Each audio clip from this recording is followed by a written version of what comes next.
Valmiki Ramayana, Bala Kanda, Book 1, Sarga 14, Canto 14, Ravan doomed.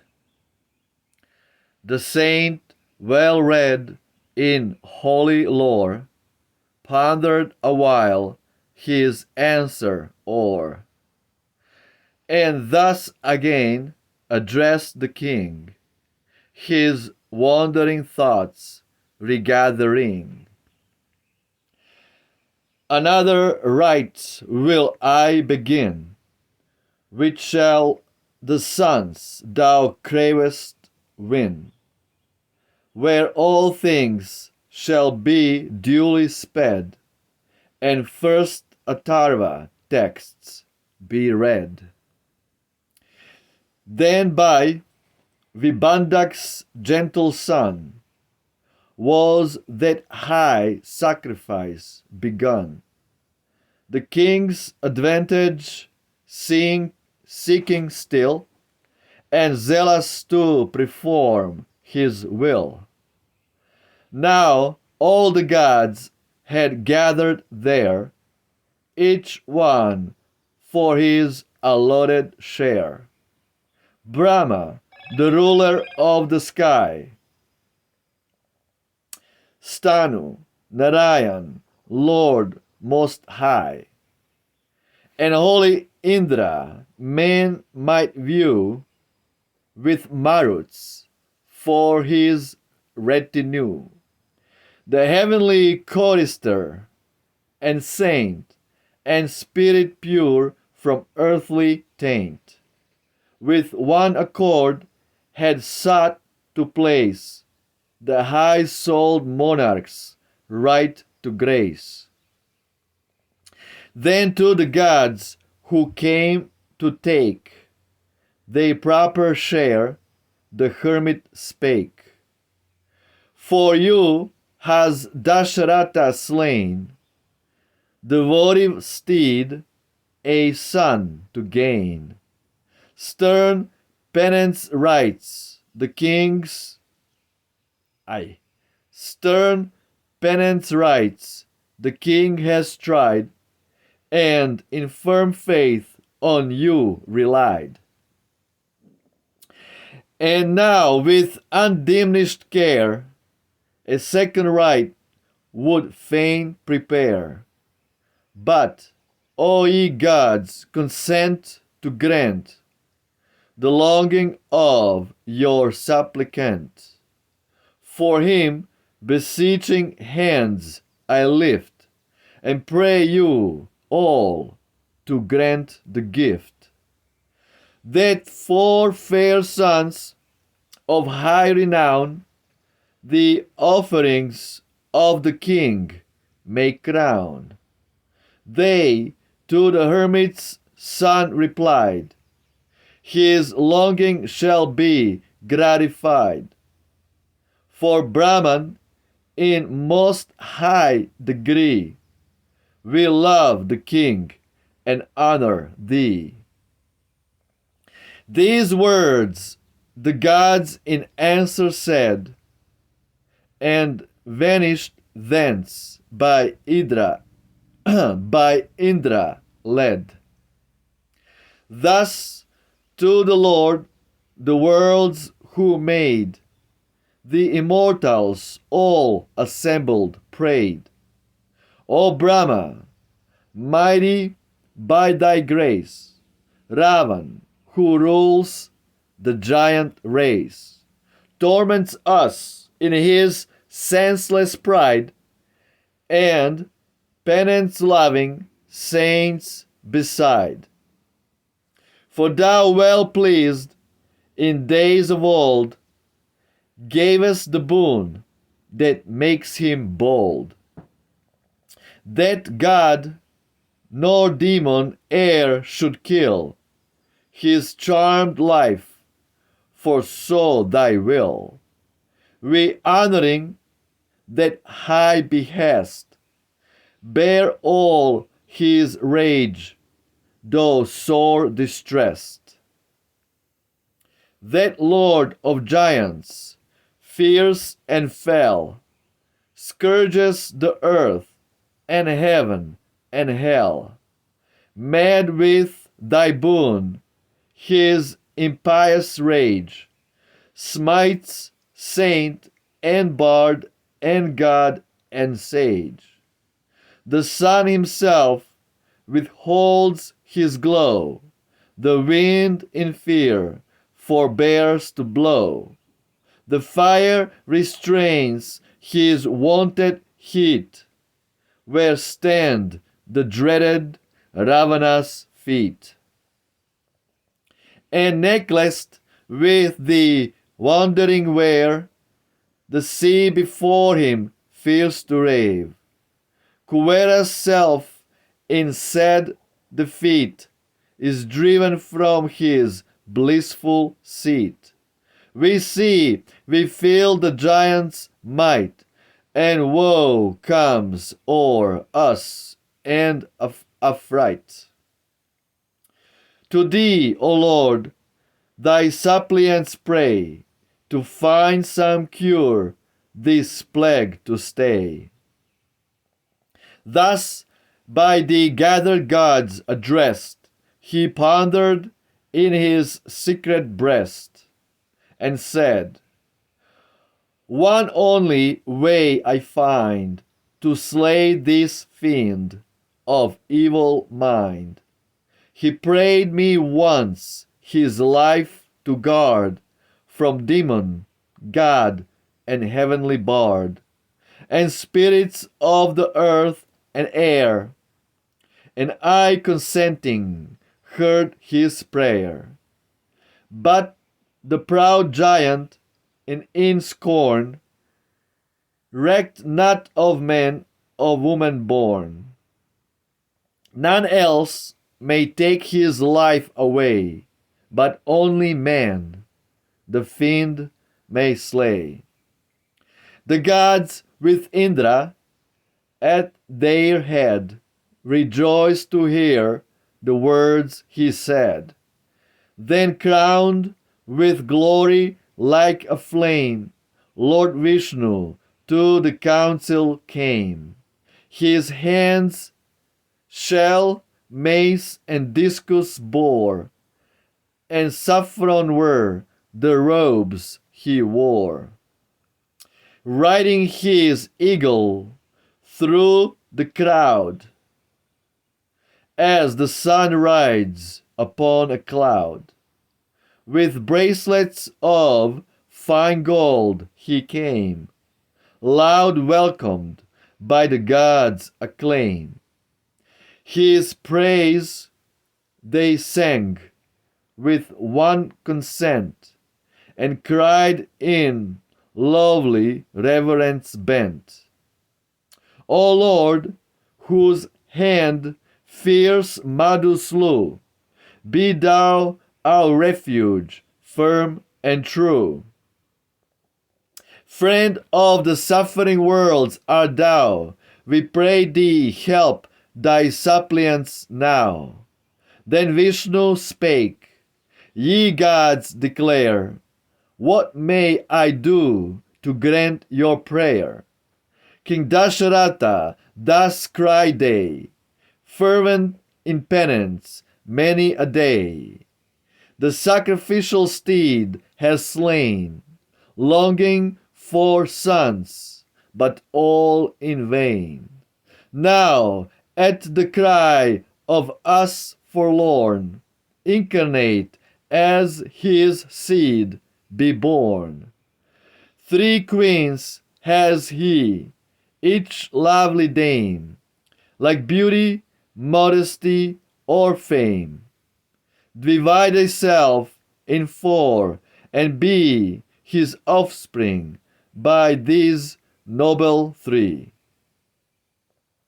Man's nature take, and slay in fight Ravan, who laughs at heavenly might. This common scourge, this rankling thorn, whom the 3 worlds too long have borne. For Ravan, in the senseless pride of might unequaled, has defied the host of heaven, and plagues with woe, angel and bard, and saint below, crushing each spirit and each maid who plays in Nanda's heavenly shade. O conquering Lord, to thee we bow, our surest hope and trust art thou. Regard the world of men below, and slay the gods' tremendous foe. When thus the suppliant gods had prayed, his wise reply Narayan made. What task demands my presence there? And whence this dread, ye gods declare? The gods replied, We fear, O Lord, fierce Ravan, Ravener abhorred. Ravener abhorred. Be thine the glorious task, we pray, in human form this fiend to slay. By thee, of all, the blessed alone, this sinner may be overthrown. He gained by penance long and dire the favor of the mighty Sire. Then he who every gift bestows guarded the fiend from heavenly foes, and gave a pledge his life that kept from all things living, men except. On him thus armed no other foe than man may deal the deadly blow. Assume, O King, a mortal birth, and strike the demon to the earth. Then Vishnu, God of gods, the Lord supreme, by all the worlds adored, to Brahma and the suppliants spake, Dismiss your fear, for your dear sake. In battle will I smite him dead, the cruel fiend, the immortals dread. And lords and ministers and all his kith and kin with him shall fall. Then in the world of mortal men 10,000 years and hundreds 10, I, as a human king, will reign and guard the earth as my domain. God, saint, and nymph, and minstrel throng, with heavenly voices raised their song in hymns of triumph to the God whose conquering feet on Madhu trod. Champion of gods, as men appear, this cruel Ravan slay. The thorn that saints and hermits fear, the plague that none can stay. In savage fury, uncontrolled, his pride forever grows. He dares the Lord of gods to hold among his deadly foes. Jai, Valmiki Ramayana ki Jai. Footnotes 25:1 And holy Indra man might view with Maruts for his retinue. Maruts. The Maruts are the winds deified in religion of the Veda, like other mighty powers and phenomena of nature. 26:1 O Lord, whose hand fierce Madhu slew, be thou our refuge firm and true. A titan or fiend whose destruction has given Vishnu one of his well-known titles, Madhava, well-known holy names, Madhava. 26:2,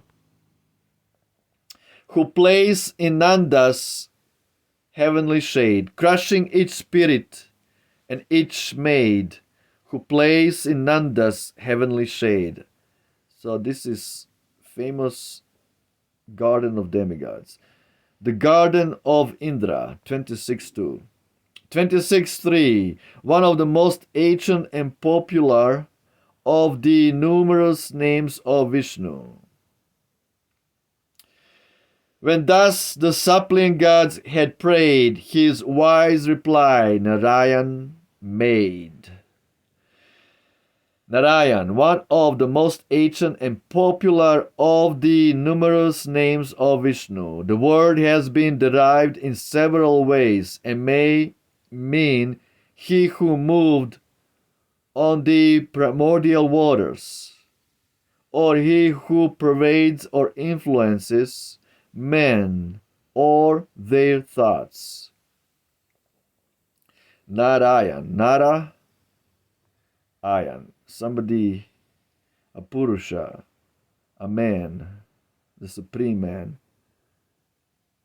who lies, who Alaya, Narayan, Ayana, who lies on the waters of the universe. 26:3. So there is so many things to talk about in this beautiful chapter of Ramayana, Bala Kanda, Book 1, Sarga 14. Ravan's doomed. So we have here really nice explanation that mortal man like Dasharatha and his family down here in the center of the universe, in the Bhumandala realm or earthly planetary systems in the middle of the universe, we talked about there, men like Dasharatha were performing Ashwamedha Yagya, sacrifice of the horse. A famous Ashwamedha Yagya, the sacrifice of the horse, by Dasharatha, by the father of Rama.